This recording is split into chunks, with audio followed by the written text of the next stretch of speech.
জাহান্নামের আগুনে জ্বলতে জ্বলতে যখন চামড়াগুলো গোশতগুলো ঝলসে যাবে, রব্বুল আলামিন নতুন করে চামড়ার গোশত গায়ের মধ্যে ফিট করে দিবে। ওই চামড়া গোশত আবার ঝলসাবে, আবার ফিট। আযাবটার মজা যেন ভালো করে টের পায়। একের পর এক শাস্তি শুরু এবার জাহান্নামে। যারা দুনিয়াতে আত্মহত্যা করছে, ছুরি মারছে, ও খালি ছুরিই মারবে।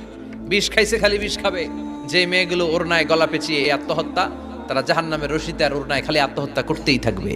যারা স্মার্টফোনের ভিতরে ইন্ডিয়ান নায়িকাদের কোমর দোলানো ডান্স দেখেছে, অশ্লীল ভিডিও দেখেছে, জাহান্নামের গরম শিক চোখের ভেতরে ঢুকিয়ে দেওয়া হবে। যারা মিথ্যা বলতো, ওদেরকে এক লাইন জাহান্নামের ছুরি দিয়ে কুচি কুচি করে জিহ্বাটা কাটা হবে। অন্যের জমি মেরে খেয়েছে এরকম ডাকাই তাছাড়া নাই, 7 জমিন ওর কাঁধে তুলে দেওয়া হবে। এবার কারে কর গিবত করে চগল খড়ি আছে না নাই, তাদেরকে আল্লাহ জাহান্নামের তামা দিয়ে নখ বানায় দিবে, আগুন ঝরবে ওটা থেকে।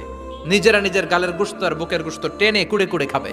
ওদের ব্যথার চিৎকারে পুরো জাহান্নামটা থারথার করে কাঁপবে। যারা যাকাত দেয় নাই,